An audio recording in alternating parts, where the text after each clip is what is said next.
Brawl in Cell Block 99 doesn't seem to have had much of an ad campaign. It was released in 2017, but I only heard about the film for the first time a couple of months ago. Since then, I've recommended it to dozens of other film fan friends, and most of them had never heard of it either, and yet virtually all of them have come back and talked about how good the film is. Looking around at Best Movies of 2017 lists on various mainstream news and media websites, the film hasn't had much in the way of hindsight recognition there either. It's like Brawl in Cell Block 99 doesn't exist, and yet the film has a critic rating of 91% on Rotten Tomatoes, which is higher than many of the other movies that did make these top movie of the year lists. Do a Google search for top movies of 2017 and a row of movie poster links appears across the top of the results page, and Brawl in Cell Block 99 isn't among them, but plenty of movies that have as many haters as fans are. Esquire did a top 20 movies of the year list and no mention of Brawl in Cell Block 99. I can't even find a review of the film from Esquire, even though one of their writers interviewed Vince Vaughn about his lead role in the film. IndieWire's top 50 films of the year has no mention of Brawl in Cell Block 99. I find that a shocker because I can't think of any 2017 movies that were as good. The New Yorker's top 35 list, also no mention. And Vanity Fair's top 10, no mention of Brawl in Cell Block 99. I haven't been able to find any mainstream movies of 2017 lists that give Brawl in Cell Block 99 a look in, even though most of those outlets did post reviews of the film. Typically though, those reviews were unable to see beyond the film's brutal violence, were unable or unwilling to recognise the cleverly thought out script, dialogue or social commentary that's built into the story.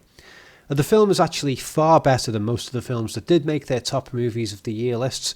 So again, it's like the critics have all ran a mile from Brawl in Cell Block 99, and typically their reviews talk only about the film's extreme violence. Owen Gleiberman reviewed the film for Vanity Fair, but sheepishly he tried to characterise it as nothing more than an exploitation film. His closing statement is very interesting. Quote, "It's got to be one of the supreme entertainment ironies of our time that a movie like Brawl in Cell Block 99 is now a kind of art film. At a festival, it represents the decadence of the market meets the aspirations of a gut bucket auteur meets the prestige of critical approval. In the 70s, a movie like this one might have made a lot of money, but it would have stayed underground, in Times Square, in drive-ins, and that's where it felt at home. Today, it might have a life on DVD or VOD, the new underground, but thanks to Vince Vaughn having the movie to reinvent himself, there's a chance it could slip into the awards mix. Insane? Maybe so, but that's what can happen when you mean it." End quote. Owen Gleiberman is certainly right that the film has conviction, it means it.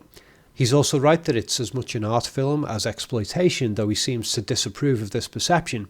But I think he's wrong that the film would have stayed underground if released in the 1970s.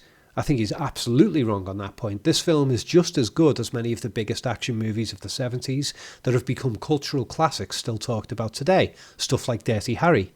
And if Dirty Harry was released today, you can be damn sure that the critics would be suppressing it because they didn't like what the film represented in their eyes. But also I think Owen's suggestion that Brawl in Cell Block 99 might develop a life of its own in the DVD market is, whether he likes it or not, bang on. In my view, Brawl is going to flourish slowly by word of mouth in the coming years and gain a massive cult following, and I can see mainstream critic U-turns and reappraisals occurring later down the line as well. But I have one last example of media coverage concerning this movie, and it's quite an important one. The Guardian did a top 50 list of 2017 movies and no mention of Brawl. The Guardian writers were certainly aware of the film, being that they did review it upon release. Zan Brooks clearly dislikes the film and reluctantly gives it 3 stars. His opening and closing comments are interesting though, and I think shed light on the general avoidance of this film by paid media film critics. His opening paragraph reluctantly acknowledges one of the film's core themes while revealing his own political ideology bias against the film. Quote, "Humanists and liberal types may blanch at the idea, but sometimes a man has to do manly things, maybe even throw a few punches, when the circumstances demand it. If some low-life scumbag is bothering your woman, for instance, or, God forbid, your kid, it might not be nice, it may not be pretty, but with the best will in the world, it cannot be avoided. Even the most peaceable man can be pushed to his limit." End quote. Interesting that he considers the people who would disagree with this film's presentation of those ideas as humanists and liberals. I wouldn't. Liberalism is supposed to be tolerance, and that's not a tolerant attitude if you can't deal with something in a movie that presents an aspect of reality that you don't want to acknowledge. And his closing comment announces a desire to effectively, but unofficially, blacklist the film. Quote, "It's no surprise to learn that Brawl in Cell Block 99 is playing out of competition at this year's Venice Film Festival. That's probably for the best.